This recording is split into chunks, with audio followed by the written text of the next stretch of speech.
چچا پٹھان تھا، رات ہوتی تو چچی اپنا پچھلا حصہ باندھ لیتی، صبح چچی کو دیکھتی تو گھسٹ گھسٹ کر چلتی، میں شرم سے وجہ نہ پوچھتی۔ ایک روز مجھے چچی پر ترس آیا، سوچا آج رات چھپ کر دیکھتی ہوں اور پھر صبح بات کروں گی۔ اس روز چچا آیا تو میں کمرے میں چھپ گئی، میرے ہوش اڑ گئے چچا۔ اس رات جو کچھ میں نے دیکھا، وہ دیکھنے کے بعد تو جیسے میرے ہوش ہی اڑ گئے۔ مجھے پہلی بار اپنے چچا سے نفرت محسوس ہوئی تھی۔ میں سوچ بھی نہیں سکتی تھی کہ جس چچا کو میں باپ کا درجہ دیتی تھی، اس کی سوچ اس قدر گری ہوئی ہو سکتی ہے کہ وہ اپنی بیوی کے۔ چچی بیچاری زمین پر اوندے منہ گری ہوئی تھی، جبکہ چچا نے تو آج حد پار کر دی تھی۔ اب مجھے سمجھ آ رہی تھی کہ آخر میں چچی اپنا پچھلا حصہ باندھ کر کیوں چلا کرتی تھی۔ میں خوف کے مارے فوراً وہاں سے ہٹ گئی۔ مزید دیکھنے کی ہمت مجھ میں نہ بچی۔ یہ تو چچی کی ہمت تھی کہ وہ ایک پٹھان کا۔ میں اپنے کمرے میں گہری نیند سو رہی تھی جب میری سماعتوں سے کرپنے کراہنے کی آواز ٹکرائی۔ میں نے پہلے تو سوچا کہ شاید یہ میرا صرف خواب ہے یا پھر وہم، مگر جیسے جیسے نیند سے بیدار ہونا شروع ہوئی تو احساس ہوا یہ کوئی خواب نہیں بلکہ حقیقت میں ہی مجھے کراہنے کی آواز آ رہی ہے۔ میں آنکھیں کھول کر آس پاس دیکھنے لگی، مگر کمرے میں تو مکمل تاریکی پھیلی ہوئی تھی۔ رات کا نہ جانے کون سا پہر تھا، مکمل خاموشی کا راج تھا۔ کھڑکی کے آگے گرا ہوا پردہ جو تھوڑا ہٹا تھا، اس سے ہلکی روشنی کمرے میں داخل ہو رہی تھی، جس کا یہ مطلب تھا کہ صبح ہو چکی ہے۔ مگر یہ کراہنے کی آواز آخر کہاں سے آ رہی تھی؟ کون کرا رہا تھا؟ میں اٹھ بیٹھی۔ مجھے سوئے ہوئے تو صرف شاید 2-3 ہی گھنٹے ہوئے تھے، اس لیے میرا سر اس قدر بھاری محسوس ہو رہا تھا۔ میں اٹھی اور سیدھی واش روم میں چلی گئی۔ واش بیسن میں فوراً چہرے پر پانی کے چھینٹے مارے تو کچھ آنکھیں کھلی۔ یہ تو میری چچی کی کراہنے کی آواز تھی۔ میرے دماغ میں بے ساختہ کل رات والا منظر گھومنے لگا۔ چچی کے ساتھ آخر کیا ہوا تھا؟ میری آنکھیں تو فوراً پوری کی پوری کھل چکی تھی۔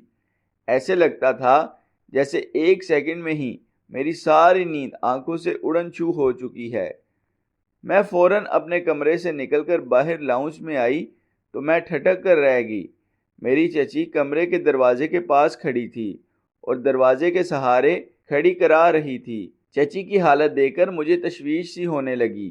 میں چلتے ہوئے ان کو دیکھنے لگی۔ انہوں نے اپنے سر پر ایک دوپٹہ باندھ رکھا تھا، گویا ان کے سر میں شدید درد ہو رہا ہو، مگر ان کے بال بکھرے ہوئے تھے۔ چہرے پر تو گویا برسوں کی تھکاوٹ نمودار تھی۔ وہ کپ کپاتے ہوئے دروازے کا سہارا لیے کھڑی تھی، مگر آج ایک بار انہوں نے اپنے کمر کے ساتھ ایک دوپٹہ باندھ رکھا تھا۔ مجھے دیکھ کر فوراً سیدھی ہو کر کھڑی ہو گئی اور اپنے چہرے پر آئی پریشانی کو چھپاتے ہوئے کہنے لگی کہ بیٹا تم اٹھ گئی، میں بس ناشتہ بنانے ہی والی تھی۔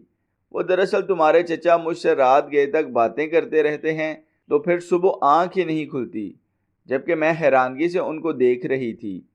ایسا لگتا تھا جیسے وہ صدیوں کی مریضہ ہوں۔ میں چچی کے قریب گئی، ان کے چہرے سے صاف ظاہر تھا کہ وہ جھوٹ بول رہی ہیں۔ میں ان کے قریب جا کر کہنے لگی کہ چچی جان، آپ کی طبیعت ٹھیک تو ہے؟ کہیں آپ بیمار تو نہیں؟ چچی کہنے لگی کہ نہیں بیٹا، میں بالکل ٹھیک ہوں، بس ذرا سر میں درد تھا تو دوپٹہ باندھ لیا۔ سر پر دوپٹہ باندھنا تو سمجھ میں آتا تھا، مگر کمر کے گرد دوپٹہ باندھنے کا کیا مطلب تھا، یہ میں سمجھ نہ سکی۔ مگر خیر، مزید پوچھنا مجھے اچھا نہ لگا۔ مجھے اچھی طرح یاد ہے کہ جب چچا کی شادی ہوئی تھی، چچی کی کیسی اچھی صحت تھی، گورا چٹا رنگ تھا، لیکن اب کیسی زرد پڑ چکی تھی اور وقت سے پہلے ہی بوڑھی سی لگنے لگی تھی۔ وہ جب چلتی ہوئی کچن میں گئی تو وہ عجیب بے ڈنگے انداز میں چل رہی تھی، کمر پر ہاتھ رکھ کر چلتی ہوئی، پھر گھسٹ گھسٹ کر چل رہی تھی۔ یوں لگتا تھا جیسے انہیں چلنے میں تکلیف ہو رہی تھی۔ میں نے شرم سے چہرہ موڑ لیا، مگر پھر گلا کھنکار کر بولی کہ چچی خیریت تو ہے؟ چچی نے ایک نظر مجھ پر ڈالی اور کہنے لگی کہ تم ابھی بچی ہو، ان معاملات میں مت پڑو، میں تمہارے لیے ناشتہ بناتی ہوں، تمہارے چچا بھی اسٹور سے آنے والے ہوں گے۔ میں چپ کر رہ گئی۔ نہ جانے چچا ساری رات چچی کے ساتھ کیا کرتے تھے۔ جو وہ صبح اپنے پچھلے حصے پر کپڑا باندھ کر چلا کرتی تھی۔ میں یہی سوچ رہی تھی کہ تبھی چچا گھر میں داخل ہوئے۔ انہیں دیکھتے ہی میں نے فوراً سر پر دوپٹہ سیدھا کیا اور انہیں سلام کرنے لگی۔ وہ سنجیدگی سے سر جھٹک کر جواب دیتے ہوئے بولے، گل روح، جا کے میرے لیے دیسی گھی کا کول بھر کر لا، جس سے میں ذرا تھکاوٹ محسوس ہوتا ہے۔ چچا کی بات سنی تو فوراً جا کر چچی کو بتایا۔ ان کا چہرہ تو سرخ ہو چکا تھا۔ فوراً بکھلا کر بولی، اچھا میں دیتی ہوں، تم جا کر کوئی اور کام کر لو۔ میں حیران تھی کہ چچا نے بس گھی ہی تو مانگا، آخر چچی اتنا ڈر کیوں رہی تھی؟ میرا تعلق ایک پٹھان قبیلے سے تھا۔ میرے والدین کی وفات ہو گئی تو میں پشاور سے ایبٹ آباد اپنے چچا کے پاس آ گئی۔ چچا کہنے لگے کہ آج سے تم ہماری بیٹی ہو، ہم تم کو والدین بن کر پالے گا۔ میرے چچا بھی خالص پٹھان تھے، انتہائی سخت اور مذہبی قسم کے، جبکہ میری چچی ایک پنجابن تھی۔ چچا نے ان سے پسند کی شادی کی تھی، مگر اب تو چچی شاید چچا سے پناہ مانگا کرتی تھی۔ چچا کا رویہ بھی کافی سخت ہو چکا تھا، مگر اس کے باوجود ان کے تعلقات کیسے تھے یہ تو میں آج تک جان نہیں سکی تھی۔ چچا نے نیم گرم دیسی گھی کا پیالہ ایک ہی سانس میں پی لیا اور پھر چچی کو نہ جانے سرگوشی میں کیا کہنے لگے کہ وہ سہم کر پیچھے ہٹ گئی۔ وہ نفی میں گردن ہلانے لگی تھی، مگر چچا کے چہرے پر ایک شیطانی مسکراہٹ پھیلی تھی۔ میرے چچا کا رویہ میرے ساتھ تو باپ جیسا تھا، مجھ سے نرمی سے بات کرتے تھے، لیکن چچی کے ساتھ وہ بات کرتے ہوئے ہمیشہ تیوری چڑھا لیتے تھے۔ میری چچی چچا سے بہت چھوٹی تھی۔ مجھے ابھی بھی یاد ہے جب ان کی شادی ہوئی، نمی وہ دان پان سی 20 سال کی دبلی پتلی سی تھی اور چچا اس وقت 40 کے لگ بھگ تھے۔ چچا کی کوئی اولاد بھی نہ تھی۔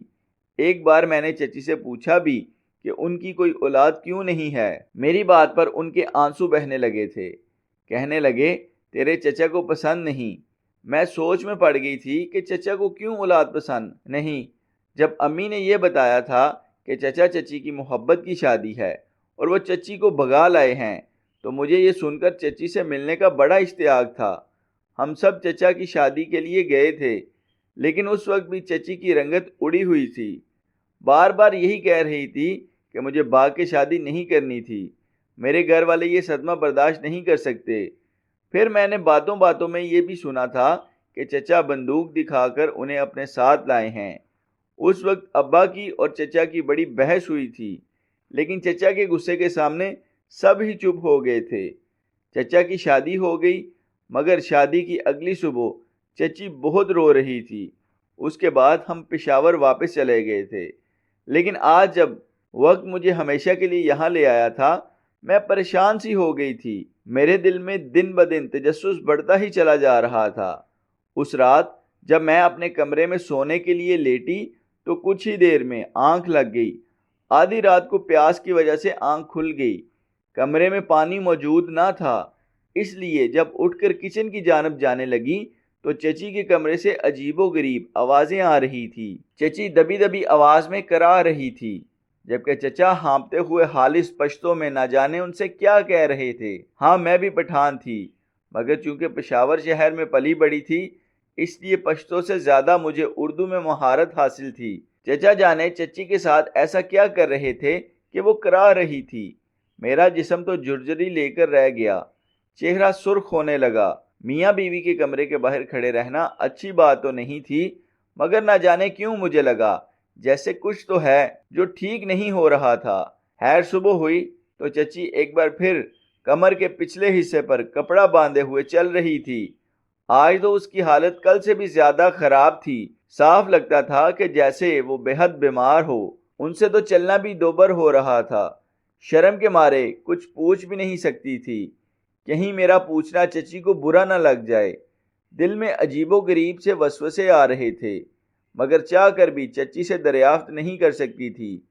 چچی کو تیز بخار ہو رہا تھا۔